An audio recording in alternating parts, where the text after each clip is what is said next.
1932, 1932, 1932. I don't like it. I avoid. But 1932 likes me. I can't avoid. जी हाँ, अभी कुछ इसी तरह का हाल है झारखंड में मुख्यमंत्री हेमंत सोरेन का। जोहार यानी कि नमस्कार, झारखंडी की पहचान बताने वाले शब्द जोहार अब खातियानी जोहार में बदल रहा है। अब सिर्फ जोहार काफी नहीं है, सवाल है झारखंड का मूल निवासी कौन है। वहीं दूसरी ओर झारखंड में मुख्यमंत्री हेमंत सोरेन ने 1932 के खातियान के आधार पर स्थानीय नीति विधानसभा से सहमति से पास कर दिया। सरकार ने स्पष्ट कर दिया है कि अब से 1932 का खातियान ही होगा झारखंड की मूल निवासी की स्थानीयता का पहचान। बस फिर क्या था, पूरी झारखंड में खुशी की लहर दौड़ गई। वहीं दूसरी ओर पूर्व मुख्यमंत्री से लेकर कई लोग इसका विरोध भी कर रहे हैं। एक बार फिर स्थानीयता, भाषा का विवाद और 1932 के खातियान के आधार पर राज्य सरकार की मुहर लगते ही पूरे राज्य में हलचल तेज होने लगी है। सड़क पर बैनर पोस्टर लिए लोग कहीं खुशी मना रहे हैं तो कहीं लोग विरोध करते भी नजर आ रहे हैं। झारखंड में अब 1932 के खतियान को लागू करने पर फिर एक मूल सवाल को खड़ा करने की कोशिश में है कि झारखंड का मूल निवासी आखिर है कौन। तो आइए जानते हैं 1932 के खातियान के बारे में कि आखिर यह है क्या और इसके पूरे इतिहास को भी, साथ ही आखिर क्यों 1932 खतियान की इतनी मांग हो रही है। तो जोहार दोस्तों, आप सभी का एक बार फिर से स्वागत है आपके आदिवासी यूट्यूब चैनल ट्राइबल टीवी पर। और जिन लोगों को इस चैनल के बारे में नहीं पता है तो एक बड़ी जानकारी मैं आपको दे देना चाहता हूं कि इस चैनल का नाम मुंडारी न्यूज जगत से अब ट्राइबल टीवी कर दिया गया। तो आप बिल्कुल कंफ्यूज ना हो, क्योंकि ये चैनल वही है, बस नाम बदली है। यानी कि कहने को कहें, काम वही, बस सोच नहीं। चलिए दोस्तों, वीडियो में आगे बढ़ते हैं। तो दोस्तों, सबसे पहले हमें यह जानना जरूरी है कि आखिर 1932 खातियान है क्या।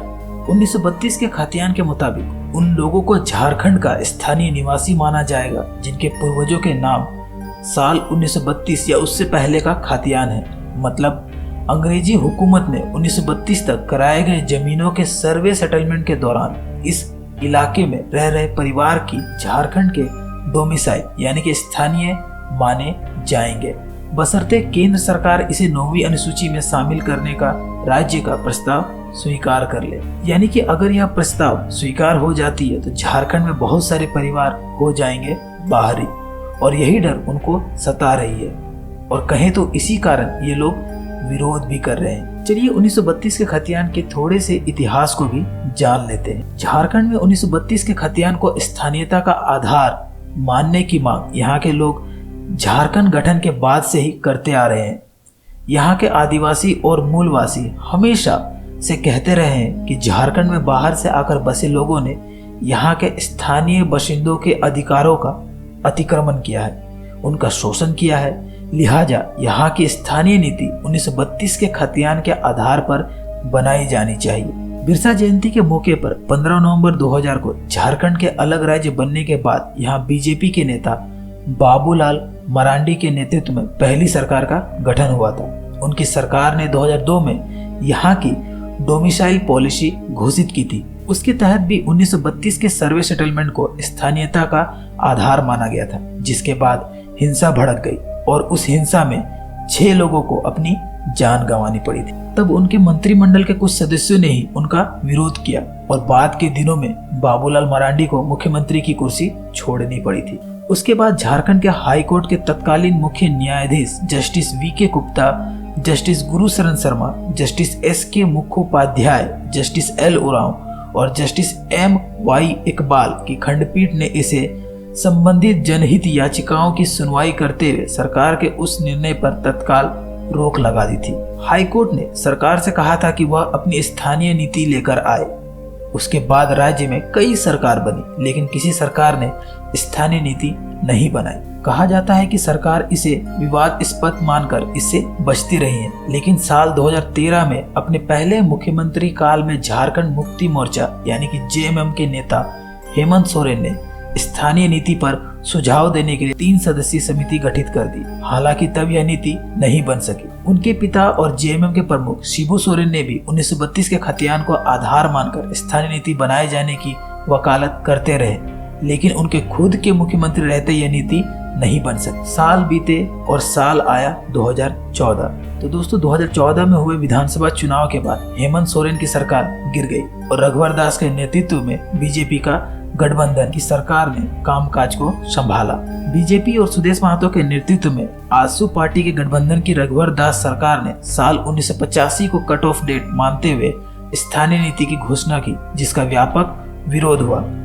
तब भी लोगों ने साल 1932 को कट ऑफ मानकर स्थानीय नीति बनाने की अपनी सालों पुरानी मांग को दोहराई। साल 2019 के विधानसभा चुनाव में रघुवर दास खुद का विधानसभा चुनाव हार गए। बीजेपी गठबंधन बहुमत से काफी पीछे रहा। जेएमएम और कांग्रेस और आरजेडी के गठबंधन को बहुमत मिला और हेमंत सोरेन के नेतृत्व में नई सरकार बनी। जेएमएम के नेताओं, कार्यकर्ताओं और स्वयं जेएमएम के प्रमुख शिबू सोरेन ने भी 1932 के खतियान के पक्ष में बयान दिए और स्थानीय नीति घोषित करने की मांग की। तब से यह मामला झारखंड की सियासत का केंद्र बिंदु बन गया है और आज झारखंड इसे अपने कैबिनेट से पारित तो कर दिया है, बस अब देखना है कि कब तक इसे केंद्र मुहर लगाती है। वहीं दोस्तों बात करें तो विपक्ष की पार्टी का कहना है कि यह 1932 का खतियान हेमंत सोरेन का मास्टर स्ट्रोक है। मास्टर स्ट्रोक यानी कि हेमंत सोरेन ने अब यह विधेयक केंद्र के पाले में डाल दी है। केंद्र सरकार अगर राज्य सरकार के इस प्रस्ताव को मानेगी तो 1932 के सर्वे सेटलमेंट के आधार पर बनी स्थानीय नीति का मामला 9वीं अनुसूची में शामिल हो जाएगा और उसे किसी अदालत में चुनौती नहीं दी जा सकेगी। अगर केंद्र सरकार इसे नहीं मानती है तो हेमंत सोरेन अपने मतदाताओं को बताएंगे कि हमने तो निर्णय लिया था, लेकिन बीजेपी की केंद्र सरकार ने इसे स्वीकार नहीं किया। दोनों ही स्थितियों में जेएमएम और हेमंत सोरेन को इसका राजनीतिक फायदा होगा। वहीं एक सर्वे के मुताबिक ये बात सामने आ रही है कि झारखंड के कई इलाकों में जमीनों का सर्वे अलग अलग सालों में हुआ है। कुछ सर्वे तो 1880 के दशक में भी हुए हैं। कैडस्ट्रल और रिवीजन सर्वे अलग अलग सालों में हुए। ऐसे में 1932 के खतियान पर आधारित स्थानीय नीति बनाने के निर्णय के साथ ही सरकार को यह ख्याल भी रखना होगा यहाँ सदियों से रह रहे कई परिवार इस आधार पर मिलने वाले लाभ से वंचित न रह जाएं।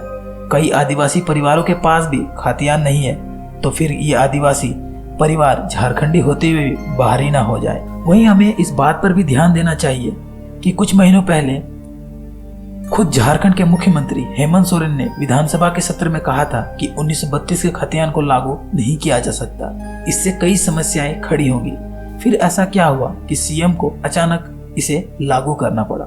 विपक्ष की माने तो सरकार अपने कुर्सी से बहुत प्यार करती है, इसलिए वह अपनी हुकूमत को बनाए रखने के लिए इस तरह के कदम उठा रही है और जो भी मन में आ रहा है वह कर रही है। पर जो भी हो, 1932 का खतियान अगर लागू होती है तो क्या आदिवासियों का लाभ होगा या हानि? ये सवाल मैं आप लोगों पर छोड़ता हूँ और आप अपनी राय हमें कमेंट के माध्यम से जरूर दें कि आखिर 1932 का खतियान झारखंड में रह रहे आदिवासियों को लाभ पहुँचाएगा या हानि। तो दोस्तों आज के इस वीडियो में बस इतना ही। मुझे उम्मीद है कि आपको ये 1932 की जानकारी जरूर पसंद आई होगी। अगर पसंद आई है तो वीडियो को लाइक करें और हमारे इस चैनल ट्राइबल टीवी को अभी तक सब्सक्राइब नहीं किया है तो जल्दी से सब्सक्राइब कर दें। आज के लिए बस इतना ही। मिलते हैं फिर किसी नए वीडियो के साथ। तब तक के लिए अपना ध्यान रखें। जोहार, जय हिंद दोस्तों।